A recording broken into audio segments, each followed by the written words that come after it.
Hello, Assalamualaikum warahmatullahi wabarakatuh, my lovely students, and good morning. So, today we are going to learn about sistem pernafasan hewan dan manusia. And we can find our material today at second term and subterm 1, especially at learning 1, 2, and 5. Oke, hari ini kita akan belajar sistem pernafasan pada hewan dan pada manusia.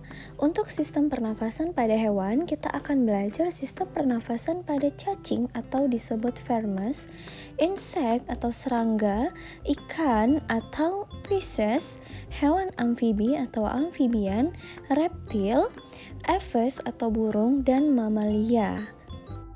Sistem pernafasan pada cacing tanah atau vermes. Cacing bernapas melalui permukaan kulitnya. Oleh karena itu, kulit cacing selalu basah dan berlendir untuk memudahkan cacing menyerap oksigen dari udara. Nah, selain itu di bawah permukaan kulit cacing terdapat pembuluh udara, Nak. Saat udara masuk melalui kulit, oksigen akan diikat oleh darah. Dan darah pada cacing mengandung hemoglobin sehingga mampu mengikat oksigen. Nah, lalu oksigen yang diikat tadi oleh hemoglobin akan diedarkan ke seluruh tubuhnya cacing. Selanjutnya adalah sistem pernafasan pada insekta atau serangga. Nah, yang menjadi salah satu ciri-ciri dari serangga, mereka bernafas menggunakan trakea, yaitu sistem tabung yang memiliki banyak percabangan di dalam tubuh mereka. Pada sistem pernafasan serangga, udara masuk ke trakea melalui pori-pori kecil di permukaan tubuh mereka yang disebut dengan spiracle. Setelah udara masuk pada trakea, maka trakea akan mengedarkan oksigen langsung ke semua sel-sel tubuh dan organ serta menyerap kembali karbon dioksida untuk dibuang. Dan karbon dioksida yang diserap tadi akan mengalir ke trakeola lalu dibuang melalui lubang spiracle. Selanjutnya adalah sistem pernafasan pada ikan atau pisces. Semua makhluk hidup termasuk ikan memerlukan oksigen supaya tetap hidup. Ikan bernafas menggunakan insang yang berbentuk seperti lembaran tipis berwarna merah muda dan selalu lembab. Biasanya insang dilindungi oleh selaput atau rangka yang disebut tutup insang atau operculum. Pada insang ikan terdapat pembuluh darah halus. Nah, pembuluh darah tersebut dapat menyerap oksigen yang terkandung di dalam air dan melepaskan karbon dioksida dari darah mereka. Nah, coba anak-anak Miss perhatikan pernafasan pada ikan yang di sebelah kiri. Nah, pernafasan dimulai mulut ikan membuka dan rongga mulut mengembang untuk menghisap air. Perhatikan gambar anak panah birunya. Anak panah biru menunjukkan aliran air masuk ke dalam rongga mulut ikan.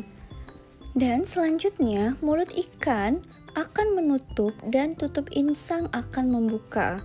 Gerakan mulut ikan dan tutup insang itu secara bersamaan akan memompa air keluar dari rongga insang. Nah, perhatikan anak panahnya. Anak panah tersebut menunjukkan aliran air yang keluar melalui insang ikan. Nah, sekarang kita akan membahas sistem pernafasan pada hewan amfibi. Hewan amfibi adalah hewan yang hidup di darat dan di air. Katak merupakan salah satu hewan amfibi. Saat masih berbentuk kecebong, katak hidup di dalam air dan bernafas menggunakan insang. Nah, insang pada kecebong tersebut terletak di luar tubuhnya, Nak. Nah, setelah mereka berumur 9 hari, kecebong tersebut akan bernafas menggunakan insang dalam. Insang dalam akan menyusut seiring mulai berfungsinya paru-paru dan katak muda pun tumbuh menjadi katak dewasa, sehingga mereka bernafas menggunakan paru-paru dan permukaan kulit. Nah, sekarang kita akan membahas sistem pernafasan pada reptil. Reptil bernafas menggunakan paru-paru. Udara yang masuk melalui hidung akan masuk ke batang tenggorokan, lalu akan menuju ke paru-paru. Nah, paru-paru reptil terletak di dalam rongga dada dan dilindungi oleh tulang rusuk mereka. Tapi pada reptil yang sering berkubang di air seperti buaya, lubang hidungnya dapat ditutup selama menyelam, Nak. Dengan begitu, air tidak akan dapat masuk ke dalam paru-paru mereka. Selanjutnya, kita akan membahas sistem pernafasan pada burung atau aves. Nah, burung bernafas dengan sepasang paru-paru. Udara yang mengandung oksigen akan masuk melalui lubang hidung mereka pada pangkal paru sebelah atasnya. Nah, selanjutnya udara akan masuk ke trakea. Dari trakea, udara sebagian masuk ke paru-paru dan sebagian lagi masuk ke kantong udaranya. Nah, kantong udara pada burung berfungsi sebagai tempat menyimpan udara. Saat tidak terbang, burung menghirup udara sebanyak-banyaknya agar kantong udara tersebut terisi penuh. Pada saat terbang, burung tidak menghirup udara lagi, Nak, melainkan mengambil dari kantong udara yang sudah terisi penuh. Nah, selanjutnya kita akan membahas sistem pernafasan pada mamalia.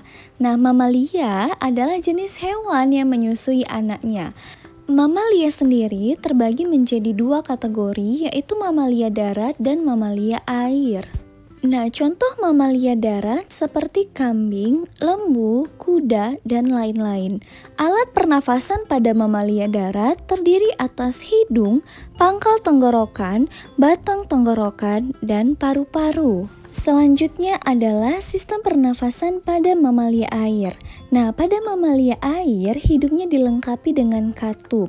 Maka pada saat mamalia tersebut menyelam, katup akan menutup. Sebaliknya, saat mamalia tersebut muncul kembali ke permukaan air, katup akan terbuka. Nah, pada saat itulah mamalia air akan menghirup oksigen serta mengeluarkan karbon dioksida dan uap air.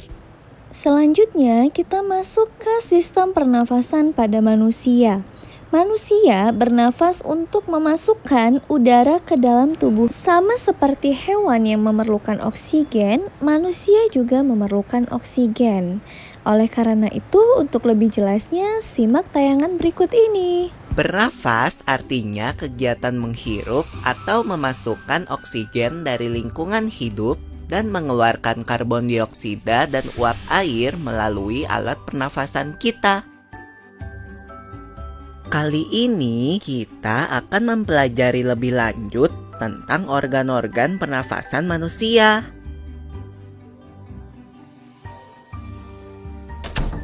Lula, kamu tahu enggak kalau alat pernafasan kita terdiri atas hidung, pangkal tenggorok atau laring, batang tenggorok atau trakea, cabang batang tenggorok atau bronkus, dan paru-paru. Iya, Pipo. Melalui lubang hidung, udara mendapatkan jalan keluar dan masuk ke dalam tubuh kita. Tapi, selain itu, udara juga dapat keluar masuk melalui mulut loh. Namun, jika kita bernafas menggunakan hidung, akan lebih baik loh, Pipo. Karena terdapat lendir dan rambut-rambut halus. Rambut-rambut halus ini berfungsi untuk menyaring udara yang mengandung debu, kotoran, dan kuman penyakit. Benar sekali, Lula. Selaput lendir berfungsi untuk mengatur suhu udara yang akan masuk ke paru-paru dan mengatur kelembapan udara agar sesuai dengan kelembapan tubuh. Hidung juga jalur yang langsung terhubung dengan alat pernafasan berikutnya, yaitu tenggorokan. Tenggorokan merupakan alat pernafasan manusia yang kedua. Pada tenggorokan terdapat laring atau pangkal tenggorok dan batang tenggorok atau trakea. Pada bagian dalam dinding batang tenggorok terdapat selaput lendir dan rambut-rambut halus yang selalu bergetar yang berfungsi menghalangi benda-benda asing yang akan masuk ke paru-paru. Pernahkah kalian tersedak? Kamu pernah enggak, Lula?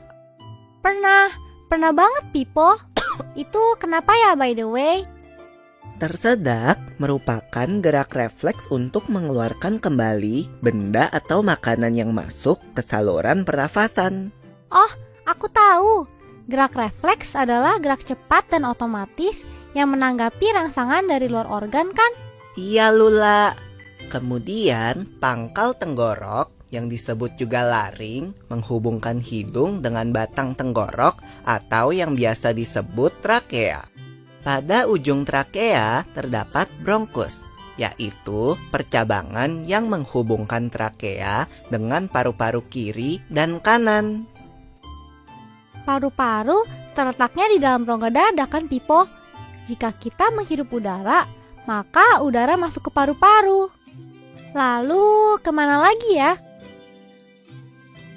Melalui bronkus menuju cabang dari bronkus yang disebut bronkiolus dan berujung pada gelembung paru-paru yang juga disebut dengan alveolus. Pada alveolus ini kan yang terdapat pembuluh darah, di mana terjadi pertukaran gas oksigen dengan karbon dioksida.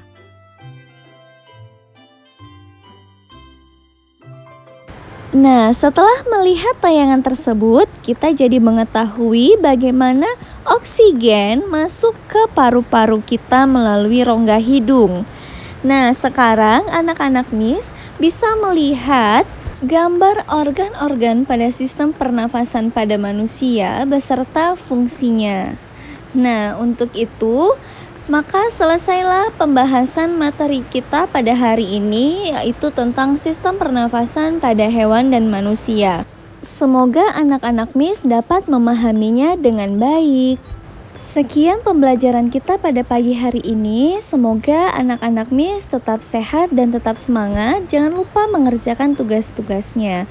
Terima kasih. Assalamualaikum warahmatullahi wabarakatuh anak-anak Miss semua.